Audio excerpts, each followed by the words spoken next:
terjadi yang kedua itu juga bukan selalu pelakor atau pebinor atau pelakor lah. Pebinor itu kan perebut istri orang ya. Pelakor perebut laki orang. Jadi jangan hanya salahkan pelakor dan pebinor. Kita siap-siap dibully gak kali ini?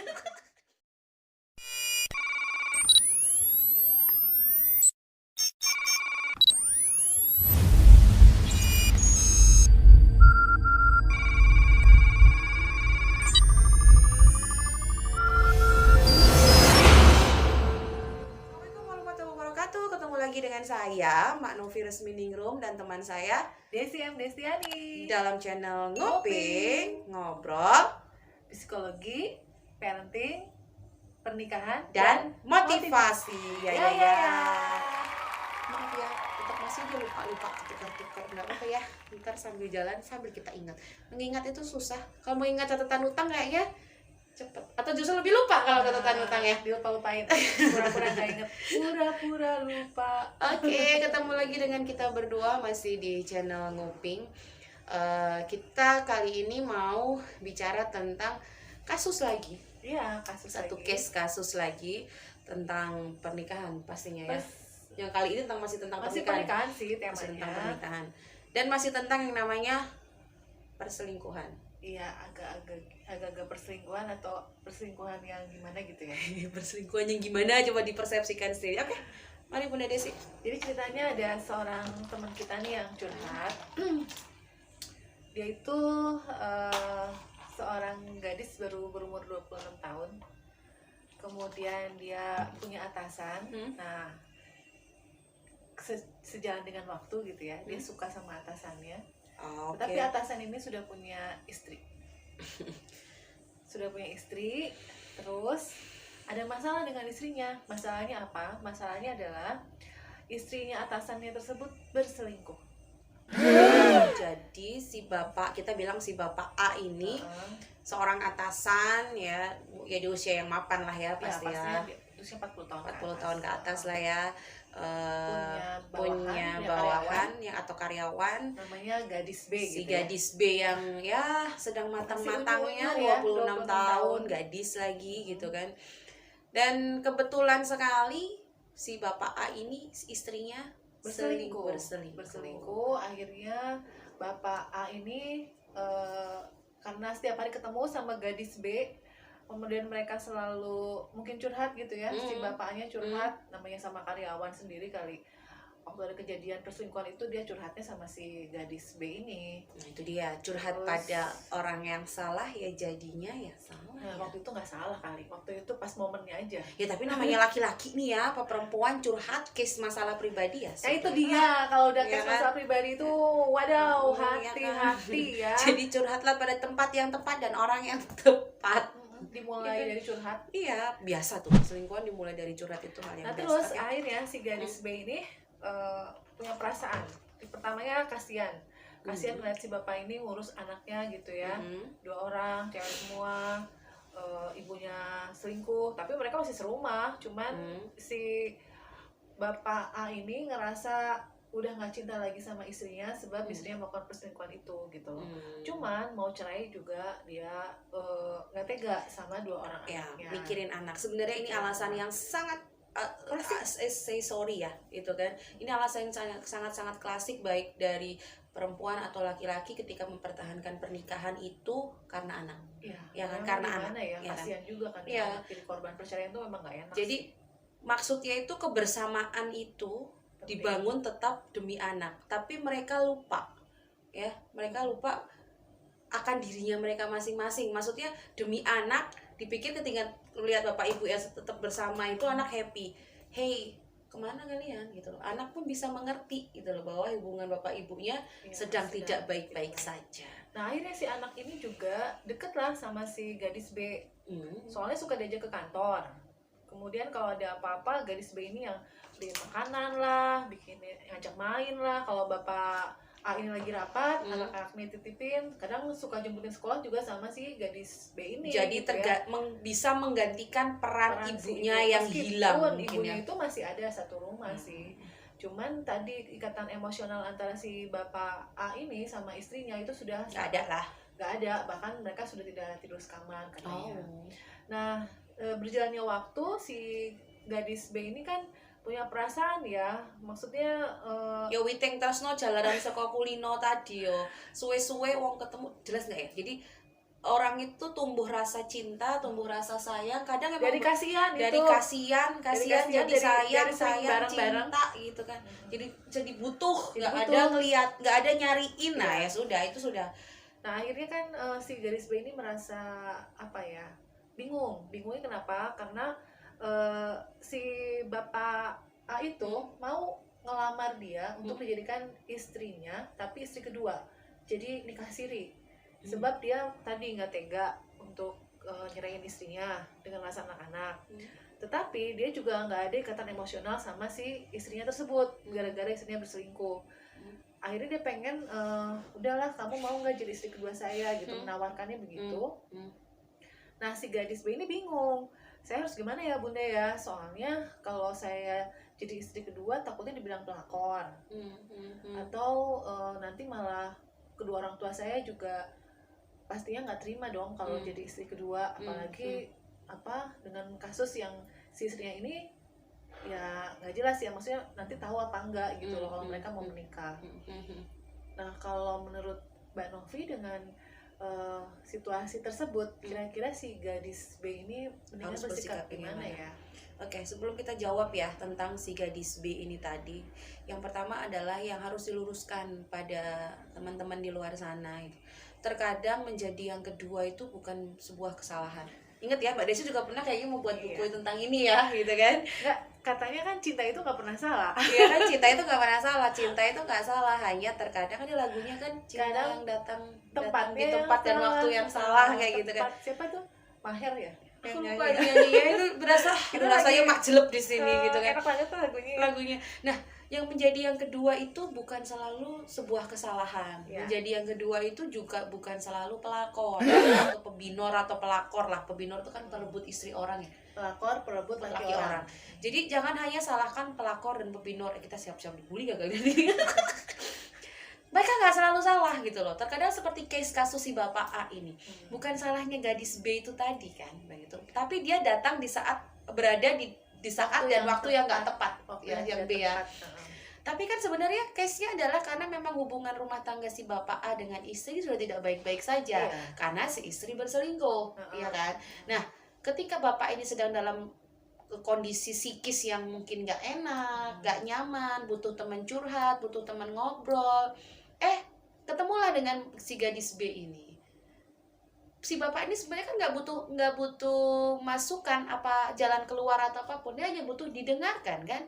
Si B ini mendengarkan, jadilah ya kan. Kucuk-kucuk gitu. Sesuatu yang hilang atau dalam Sesuatu yang tidak ditemukan dalam istrinya ditemukan di si gadis B ini, dan akhirnya disalahkan. Nggak salah, rasa itu nggak salah ya. Si gadis B ini ngerasa, aduh aku kok nyaman ya sama Iya. bapak A ini, Iya. udah mah kaya, bosnya di situ Iya. gitu ya. Terus Terus anak-anaknya juga deket, bahkan deket. katanya manggil dia tuh bunda. Nah sudah begitu, terus ketika harus bagaimana. Nah ini sekarang kita bicara begini, yang namanya banyak sih kejadian begitu ya, tiba-tiba ngajak nikah siri, jadi istri kedua, dan ngajak nikah siri. Kalau saya bilang di Indonesia bisa kok menjadi istri kedua ya secara sah, bisa kan, ada hukumnya gitu kan. Nah, dengan catatan ada izin dari istri pertama. Nah, kalau kamu dijadikan istri siri itu kan ada tanda tanya ya. Jadi syarat dan ketentuan ya buat sahabat gadis B yang mungkin lagi galau. Tadi kata Mbak Novi, syarat dan ketentuannya kalau mau jadi istri kedua boleh ya. Boleh, Tapi- di sidang kita nanti sidang di pengadilan agama sidang. Tapi pastikan si bapak A ini sudah ngomong sama istri pertamanya. Kita nih misalnya nih reka adegan. Kayak itu tuh kayak gini reka adegan. Reka adegan ya. Aku jadi istrinya. Aku mau nikah lagi gitu. Jadi aku bilang begini, aku mau izin apa anu? Izin nikah lagi. Sama siapa enak aja ya. Nggak tahu ini. Coba kali ya. aku nggak bayangin tuh Ntar kayak dulu, gini. ini gelas mau melayang. Jadi kalau misalnya kembali ke tadi ya, kalau misalnya memang mau menjadi istri yang kedua, jadi istri kedua yang sah lah, jangan mau di sini. Ya, karena siri itu nanti akan rugi kita sebagai wanita. Oh iya loh. Ya, Nggak dapat tunjangan. harta gondok ini nggak Gondok dapat. ini warisan nggak dapat. Anak juga nggak bisa diakui. Iya, Iya aktenya kan? ya. Aktenya cuma ibu doang. Kan Anda juga Mbak gadis B yang rugi gitu loh. Kalau memang Bapak itu benar-benar cinta, memang itu. Ya udah, bicara apa adanya, jujur apa adanya. Toh hubungan tali pernikahan antar mereka berdua juga sudah nggak dalam keadaan baik-baik saja, ya kan? Jadi kalau saran dari saya sih, ya kalau memang bisa jadi istri kedua secara resmi, why not? Tapi kalau untuk dijadikan siri, sudahlah mundur alon-alon kalau bahasa. Tetapi misalnya nih sahabat gadis B tadi ya, gadis B yang udah curhat itu, dia ternyata apa namanya, nggak merasa udah siap nih jadi istri kedua. Udah deh Bunda Desi, kalau gitu aku mau deh milih, ternyata si suaminya ini juga mau dengan syarat yang ketentuan berlaku tadi, ngomong sama istri pertamanya. Cuman ada yang harus dipikirin sama gadis B, apa itu? Siap mental. Ya, karena memang stigma dalam masyarakat kita itu menjadi yang kedua itu seperti menjadi duri dalam daging. Jadi kita harus sanggup prihatin ya. Iya. Prihatin di awal-awal ini. Pertama, nggak mudah loh ngomong sama orang tua kita gitu kalau kita akan jadi istri kedua. Itu tidak semua orang tua akan menerima kondisi itu gitu. Jadi siap mental kalau memang harus prihatin dulu dengan kondisi itu, bagaimana meyakinkan kedua orang tua gadis B ini agar orang tuanya bisa mengizinkan ya. Mengizinkan. Siap juga kuping panas, hati panas, karena pasti akan jadi omongan. Ya kan? Omongan dari keluarga besar, omongan kanan kiri, omongan lingkungan kerja, apalagi posisinya si gadis B ini adalah bawahan si bapak A, ya kan, omongan teman kantor dan yang lain-lain. Itu memang tidak mengenakan. Dan yang ketiga ini, jangan terlalu banyak nuntut deh di awal-awal itu. Karena kan kita mungkin datang di waktu datang pada rumah tangga yang sudah ada gitu kan ya, kita jadi pendatang nih. Itu untuk jadi istri kedua yang sah, meskipun itu sah ya secara hukum dan agama, misalnya tadi dengan syarat dan ketentuan berlaku, kita sebagai yang misalnya masuk ke dalam keluarga baru ya harus nggak terlalu menuntut ya, jangan udah minta dibeliin rumah baru dengan isinya gitu ya, mobil. Nah itu ya udah gitu kan, didukung, nanti pasti bakal ada omongan-omongan yang istri tambah nggak pertamanya enak. juga panas ya kalau Ya. kayak gitu. Dulu istri pertama ngerintis loh dari nol loh, dari si bapak ini mungkin belum punya apa-apa. Tahu-tahu masuklah istri kedua, belum apa-apa udah dikasih rumah, dikasih mobil, kasih barang-barang baru. Dan mungkin nggak ada salahnya juga ya, kita tahu sebenarnya bicara juga, Mbak Gadis B juga bicara sama si bapak bahwa sebenarnya kondisi rumah tangganya itu seperti apa, sehingga sampai si ibu A ini sampai harus berselingkuh. Selingkuh itu kan tidak tidak ada alasan, kecuali emang dia sudah penyakit ya, ya kan. Apalagi sampai perempuan berselingkuh. Jadi, itu maybe lihat dari dua pihak ya. Iya, jadi nggak hanya dari bapaknya doang gitu kan. Si ibu itu kenapa sampai beliau berselingkuh? Kita dengarkan dari versi bapak deh, ya kan. Karena perempuan itu ketika, bukannya saya mendukung kaumnya saya ya, kita mendukung kaumnya saya ya gitu kan. Perempuan itu ketika dia mau berselingkuh pasti ada alasan.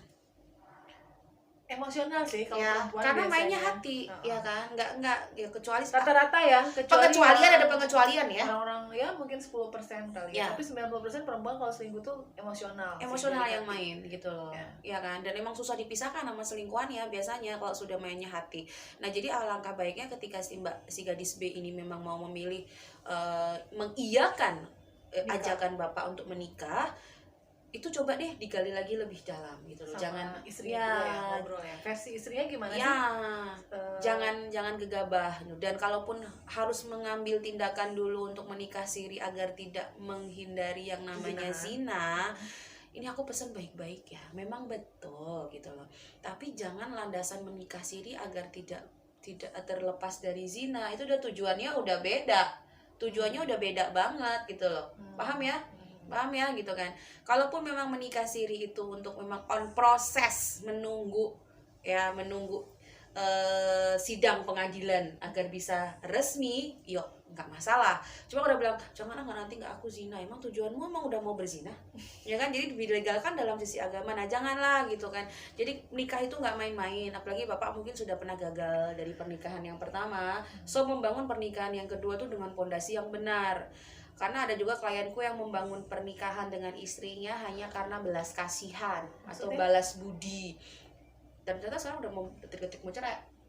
Jadi dulu sedikit ngajak dikit nih, tapi ini pondasi pembangun pernikahan yang pertama ketika emang pondasinya tidak karena cinta atau lillahi ta'ala itu jadinya seperti ini. Jadi si laki-laki dulu ini sorry to say memang bukan orang biasa, orang nggak punya lah istilahnya. Waktu pacaran terus disekolahin nih sama temanku ini, sama cewek ini bilang itu sampai berhasil begini. Terus si temanku ini kan emang punya kekurangan fisik ya, tapi nggak terlalu parah sih menurut aku gitu kan, masih bisa bekerja dan yang lain-lain. Nah emang ganteng, si laki-laki tuh ganteng versinya temen gue. Versiku sih masih biasa-biasa aja gitu loh, standar kegantengannya gitu. Terus udah sekarang setelah 8 tahun atau 9 tahun menikah barulah dia mengungkit-ungkit ya, Caranya ini kekurangan fisiknya. Ya kan, iya. aku dulu nikah sama kamu tuh karena belas kasihan, ama kamu nggak beruntung, kamu tuh harusnya beruntung lo dapet aku ganteng lah begini. Wih, temanku sakit hati begitu akhirnya aku ngobrol sama laki-lakinya. Aku tanya, kamu cinta nggak? Enggak, Mbak Noh. Oh, come on. Terus kamu nikah untuk apa? Balas budi. Terus sampai sekarang pernah nggak kamu ngerasa cinta sama istrimu? Pernah sih. Kapan? Saat habis lahiran anak. What? Terus sekarang nggak ada lagi. Terus kenapa kamu bertahan? Diam dia. Karena dia juga punya pelakor sih. Dan tadi aku bilang ya, dia nggak mau ninggalin dua-duanya karena dia mau dua-duanya. Luar biasa. Nah sebenarnya perselingkuhan tuh tetap kembali ke tadi, perselingkuhan tuh pasti ada alasannya. Termasuk si bapak itu tadi. Nah kebetulan klienku juga selingkuh alasannya adalah karena ya emang dia nggak nyaman sama istrinya. Ya mungkin alasan yang dibuat-buat bisa juga. Iya sih. Ya, jadi kembali ke bapak A dan gadis B tadi ya. Gadis B tadi. Ya kalau bisa tadi ya pertama pastikan jika memang mau jadi istri kedua jangan sembunyi-sembunyi, be gentle. Sang bapak A-nya juga harus gentle. Jangan mau poligami tapi sembunyi-sembunyi, itu namanya nggak gentle ya. Itu akan jadi masalah di kemudian hari sih, termasuk masalah buat diri gadis B sendiri. Iya, entah kalau udah punya anak pusing lagi kayak gitu. Parah di awal tapi nyaman di belakang. Ya, babak belurnya di awal ya. Menghadapi istri pertama nih hadapi aja gitu. Ngobrol ya ngobrol aja, ceritain aja kalau suaminya mau ngelamar. Kira-kira ibu berani nggak? Bu, istri saya bu mereka adegannya bu suami ibu Ngelamar saya. Ibu kira-kira gimana bu? Ibu izinin nggak bu? Emang lu pikir mau cari asisten rumah tangga? Ini mau cari teman tidur yang baru loh untuk suami kita Ya, kayak itu tadi gitu udah kan. minta izin begitu, maksudnya tak contohin gitu ya, tak contohin. Dan sekarang kalau bicara tentang kasus ini Mbak Desi, kalau Mbak Desi loh bicara masalah konsep adil, ya kan emang kita boleh ya berpoligami ya, soal laki-laki tuh boleh berpoligami 1, 2, 3 sampai 4. Nek dirimu, aku mau melemparkan ke dirimu nih Mbak Desi. Andai kata kamu di case seperti itu, kepiye? Tadi dulu tarik nafas dulu. No ya. Nggak siap sih, nggak siap. Maksudnya buat aku, suamiku cuma buat aku. Iya, karena konsep adil itu menurutmu adil tuh kayak gimana? Aku egois ya, gitu sih. Gak mau aku dibagi-bagi. Nah, itu. Jadi Dan aku juga akan membagi hati gitu. nah, ya begitu. Buat sahabat gue, balik lagi kenapa jadi bahas aku sih? Ya kalau tanya tentang diriku juga aku say no, udah say no to selingkuh juga say no to menjadi poligami kalau buat aku. Ada sekarang gitu. poliandri lagi Ya, aku trending. heran tadi pagi aku juga baca tuh Iya. poliandri. Kemarin kita bahas ya, mudah-mudahan Iya, nanti iya, di channel Itu ada gimana cara tips dan trik bisa poliandri itu kayak gitu ya? nggak tahu. Tapi komentar ya sahabat-sahabat yang dengerin ya, kira-kira kalau suaminya poligami ngajakin kayak tadi boleh apa enggak ya? Berapa persen yang boleh, berapa persen yang enggak, nanti kita bikin polling. Tapi Siapa kalau tahu ada yang tanya single jawaban dan kami berdua kami kompak. soalnya No. banyak loh yang mau gitu, dan sahabat D mungkin juga salah satunya yang berpikir karena memang situasinya seperti itu ya, kita juga nggak bisa menyalahkan situasi, karena tadi cinta tuh nggak pernah salah kan. Cinta nggak pernah salah, Tinggal yang salah dan waktu dan situasinya yang kurang situasi. tepat.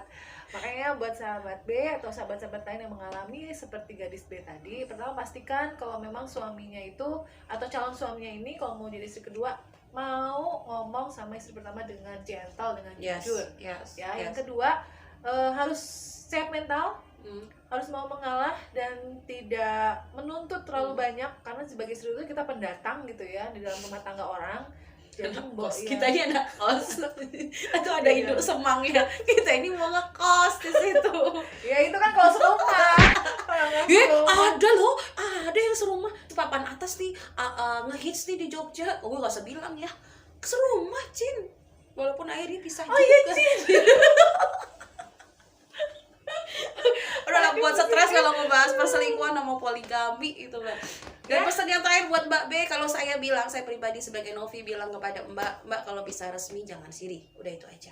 Ya, Ya, kalau bisa kalau resmi bisa. jangan siri. Kalau Karena udah tanda tangan udah setuju sama istrinya ya ngapain langsung Udah resmi, aja biar langsung ke pegang KUA. surat, biar Mbak juga jelas masa depannya. Ketika nanti Mbak punya anak juga jelas masa depan. Oke, pastikan ya sahabat-sahabat yang memang berencana jadi istri kedua atau berencana ya ini kan nggak apa-apa ya, maksudnya banyak juga loh yang istri pertama Wih, banyak yakin. teman-temanku banyak menjadi istri banyak kedua. yang Tapi ya ada sih yang memang disetujui. memilih siri, tapi ada yang juga dia punya surat resmi. Mudah-mudahan tetap resmi, jangan jadi non resmi.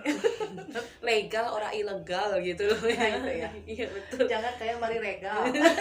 Itu enak pakai susu.